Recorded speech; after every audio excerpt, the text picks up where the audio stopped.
Hai semuanya, kembali lagi di video aku, Devi Stasiaskaya di sini. Aku adalah spesialis dari metode self-development terbaru saat ini di dunia, yaitu GSR yang ditemukan oleh orang Rusia yang bernama Dmitry Ustinov. Dan di video kali ini kita akan bahas sesuatu lagi yang bisa ngebantu untuk membuka mindset kita.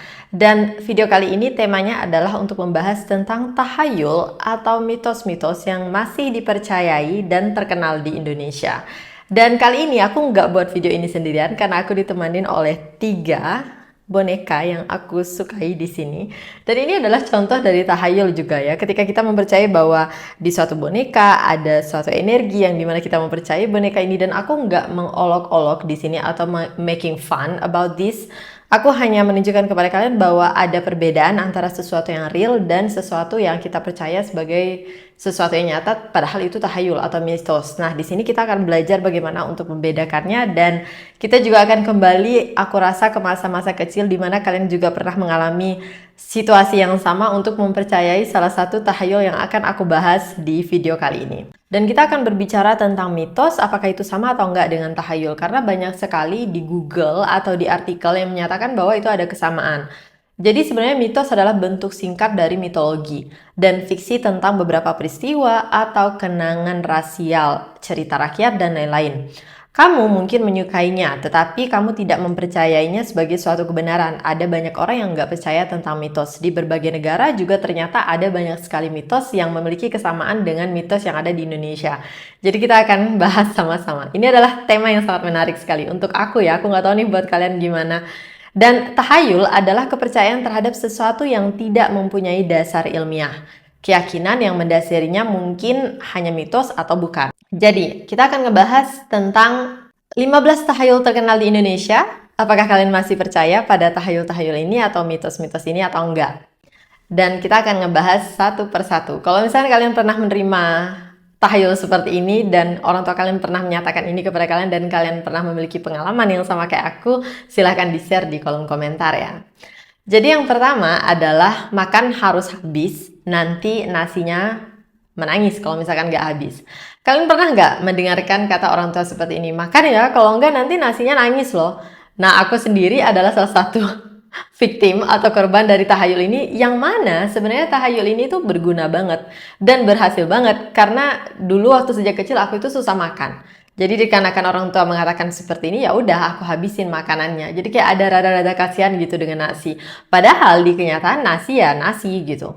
Dan gak ada hubungannya nasi itu akan menangis atau enggak. Kita nggak tahu juga apakah nasi itu hidup, apakah nasi itu benar-benar bisa menangis atau enggak, kita nggak tahu. Cuman dikarenakan ada pendekatan seperti ini dari orang tua, dari kakek nenek moyang, dan itu turun-menurun ke orang tua kita, sehinggalah kita mempercayai hal seperti itu, dan kita yang waktu kecil nggak aware, nggak sadar bahwa nasi ternyata adalah cuma nasi, kita pun merasa bahwa oh iya benar, nasi ini bisa menangis, dan kita menghabiskan makanan yang kita nggak mau makan waktu sejak kecil. Tahu lah ya anak-anak kan kalau misalkan ada waktu-waktunya itu biasanya suka makan, ada waktunya nggak mau makan, dan ini berhasil, benar. Next, jangan gunting kuku malam-malam, nanti kerasukan. Nah, ini agak beda ya. Kalau misalkan aku dari Borneo, dari Kalimantan Barat, itu katanya nggak boleh gunting kuku malam-malam karena nanti kukunya ini bakalan jadi kunang-kunang atau diambil oleh kuntilanak dan itu bakalan terbang kukunya. Kuku ini adalah apa yang berubah menjadi binatang. Tahu nggak sih kunang-kunang fireflies? Apa ya dalam bahasa Indonesianya, aku nggak tahu apa sebutan lainnya selain kunang-kunang. Kalau kami sebutnya kunang-kunang, apakah sama atau enggak aku juga kurang tahu. Tapi yang pasti fireflies ini binatang yang badannya itu bisa kayak nampilin cahaya. Nah, kalau misalnya kita potong kuku malam-malam, kalau di Kalimantan Barat itu katanya nanti kukunya itu bisa jadi kunang-kunang. Padahal kan kunang-kunang ya punya daur hidupnya sendiri ya, dari mana mereka berasal. Dan gak ada juga yang membuktikan bahwa kuku itu tiba-tiba besoknya langsung magical berubah menjadi kunang-kunang. Dan itu yang jadi banyak anak-anak tuh pada takut dengan kunang-kunang, dengan fireflies ini. Padahal sebenarnya fireflies itu adalah binatang, salah satu binatang yang cantik menurut aku gitu.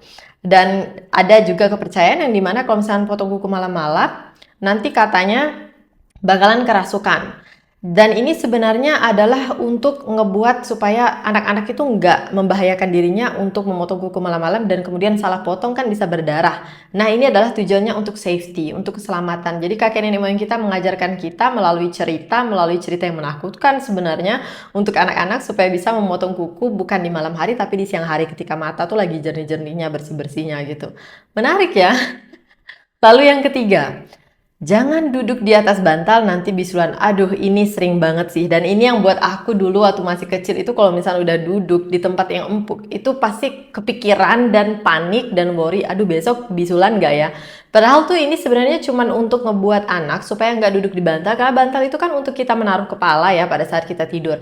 Kalau misalnya kita dudukin ya kotor dong, dan kita nggak akan tidur dengan bantal atau pilo yang higienis, nggak bersih jadinya. Nah, cara mengajarkannya seperti ini dan juga untuk mengajarkan kesopanan. Karena kalau misalnya kepala ya ngapain didudukin gitu kan. Menarik, menarik, menarik. Selanjutnya, yang keempat, jangan duduk di depan pintu nanti sulit jodoh. Nah, ini sebenarnya nggak ada hubungannya ya sama sekali. Tapi aku juga nggak ngerti ini datangnya dari mana.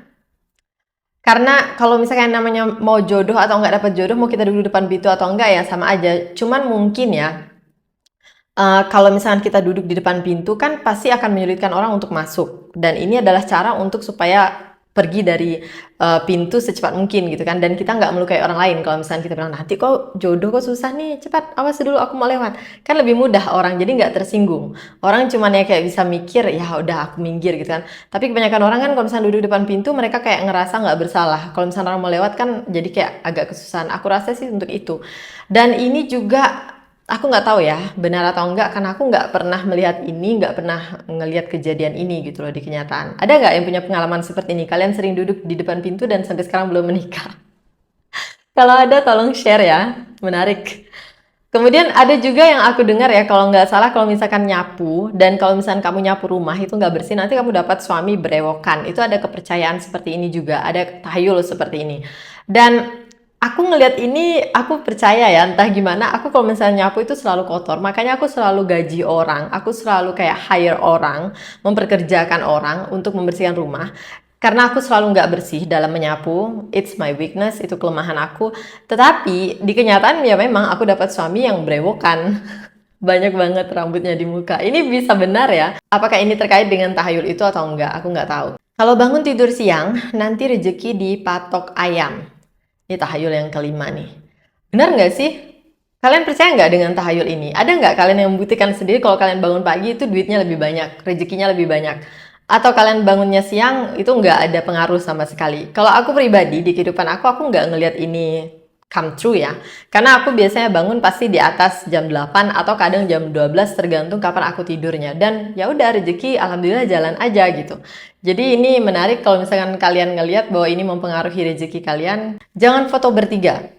Ada tahayul yang mengatakan dipercaya oleh masyarakat modern bahkan sampai sekarang itu kalau misalnya foto bertiga kemudian yang salah satu di antara kita itu bakalan meninggal terlebih dahulu.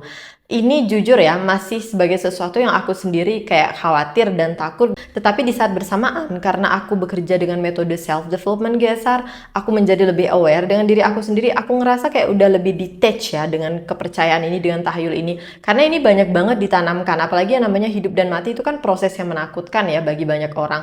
Dan kalau kita dengar seperti ini ya udah, kita yang awalnya mau foto bertiga, kalau misalnya kita baru punya anak satu misalnya, jadinya gagal dong, nggak bisa foto, harus nunggu sampai ada anak kedua supaya 4 jadinya, atau cuma foto berdua, atau fotonya berpisah. Jadi ini menarik sekali bagaimana tahayul mempengaruhi psyche kita, jiwa kita dalam kita melihat sesuatu. Jangan bersiul di malam hari. Ini juga ada kepercayaan, aku nggak tahu apakah sama atau enggak, cuman di sini dikatakan bahwa kalau misalkan kita bersiul di malam hari itu bisa memanggil atau mengundang makhluk halus. Kalau di tempat aku berasal itu memang ditekankan kalau misalnya bersiul nanti yang datang tuh bakalan pocong, kayak gombel, kuntilanak, pokoknya hantu-hantu yang dipercaya di sosial, di masyarakat lah gitu. Aku jadinya nggak berani dong kalau misalkan bersiul kalau udah malam tuh kayak, duh jangan sampai nih kayak ngundang apa gitu. Aku nggak tahu sampai sekarang masih ada yang percaya dengan ini atau enggak, tapi semenjak aku udah tinggal di luar negeri, karena nggak ada field atau orang-orang di sosial lingkungan yang percaya dengan hal seperti ini, jadi aku ya bersiul nggak apa-apa kalau misalnya malam di sini. Kalau di Indonesia jangan. Selanjutnya, Yang kedelapan, burung gagak di atas rumah akan ada pertanda buruk. Jika ada burung gagak yang terbang atau berputar-putar di atas rumah atau bertengger, itu bisa menjadi tanda bahwa salah seorang penghuni rumah akan sakit parah atau bahkan meninggal dunia. Sebagian masyarakat masih mempercayai mitos ini. Nah, kebetulan di Kalimantan Barat itu jarang banget ketemu yang namanya burung gagak. Jadi aku nggak terlalu dengar tentang ini. Yang aku dengar biasanya burung hantu. Kalau ada burung hantu itu berarti ada tanda kayak makhluk halus atau apa gitu. Karena burung hantu kan matanya kan besar, bisa ngelihat kiri kanan, itu kayak lebih tajam gitu kan visionnya.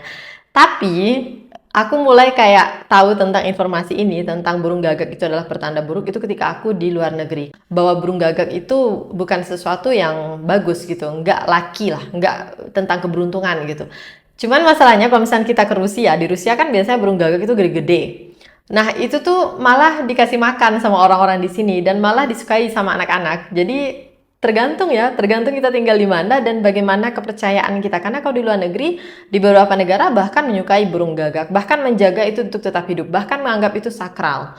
Contohnya kayak di Thailand itu banyak banget burung gagak dan dibiarin hidup. Kemudian di Rusia juga banyak burung gagak yang biasanya bersama dengan burung merpati, mereka itu kayak terbang, saling bermain satu sama lain, itu banyak di sini. Menyapu di malam hari bikin rezeki seret. Ini banyak sekali dipercaya juga oleh masyarakat di Indonesia. Dan yang melanggar ini biasanya rezekinya itu turun gitu, rezekinya kurang. Kalian percaya nggak ini? Kalian nyapu nggak di malam hari? Dan kira-kira uang kalian hilang nggak? Penasaran nih beneran?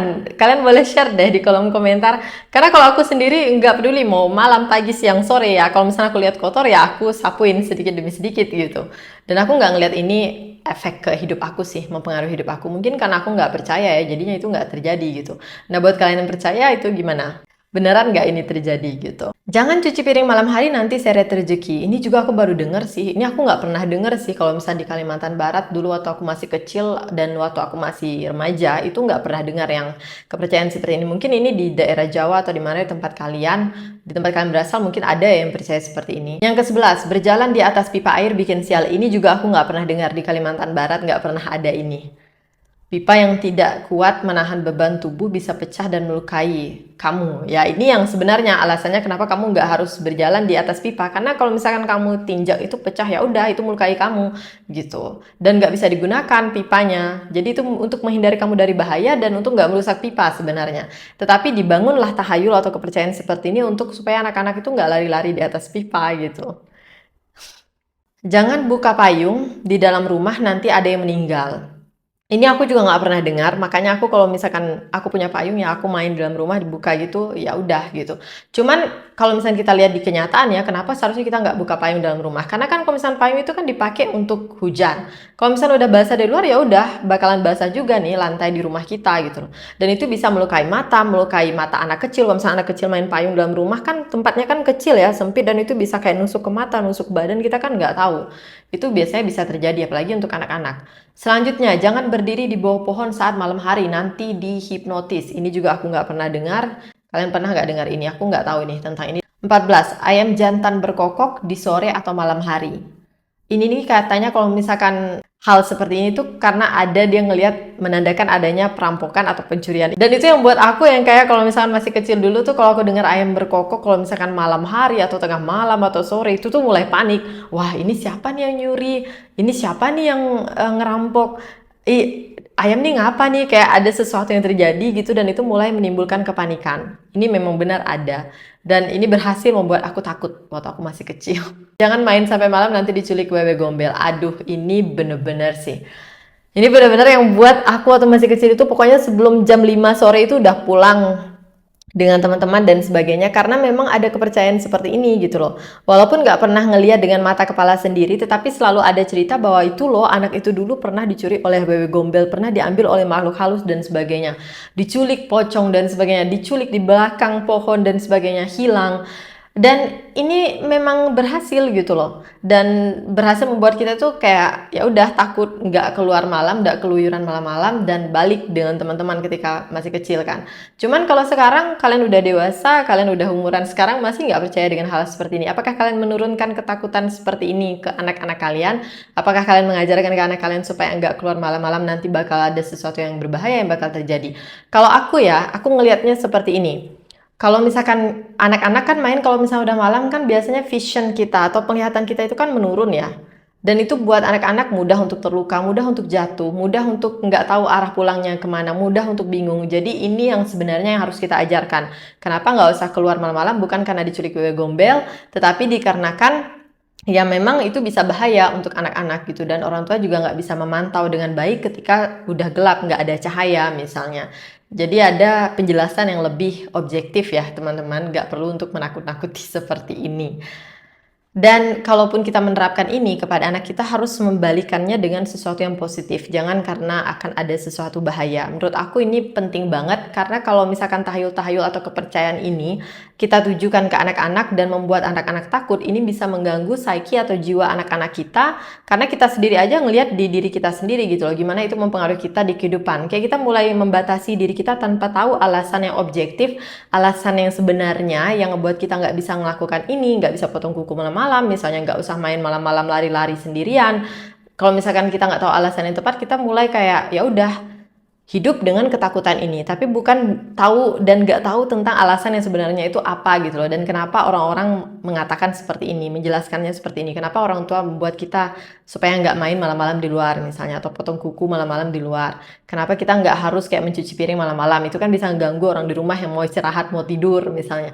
Jadi ada penjelasan yang lebih ilmiah, ada penjelasan yang lebih bisa dibuktikan, dan juga ngebuat psyche kita itu bisa ground, bisa bersandar dengan kenyataan. Jadi gimana menurut kalian? Apakah kalian akan mengikuti dan menurunkan tahayul-tahayul ini ke anak-anak kalian? Karena itu juga bukan sesuatu yang buruk ya, cuman ya dampaknya itu pasti ada ke psyche kita ketika kita menekankan banyak sekali ketakutan ke orang lain atau ke anak-anak. Atau kalian pengen mencoba cara modern untuk mengingatkan anak kalian dan menjelaskannya sebagai orang tua. Jadi ini adalah video yang menarik menurut aku. Selanjutnya aku akan bahas lagi tentang tahayul yang lainnya. Mungkin kita akan temukan ya di sosial, karena banyak banget tahayul-tahayul yang masih dipercaya, dan setiap daerah itu memiliki budaya kulturnya sendiri bagaimana untuk menjelaskan supaya orang-orang belajar untuk sopan, belajar untuk menjaga diri, belajar untuk melindungi dirinya sendiri dengan cerita-cerita tahayul seperti ini. Oke, jadi ini efektif pada masanya. Tetapi kalau di masa sekarang kita harus menemukan pendekatan yang berbeda ya. Jadi itu bakalan lebih safe, aman untuk psyche atau jiwa anak-anak kita dan untuk diri kita sendiri sebagai orang tua juga untuk belajar. Oke, sampai di sini dulu untuk video kali ini. Semoga kalian suka. Jangan lupa like, subscribe, dan see you in another video. Bye-bye.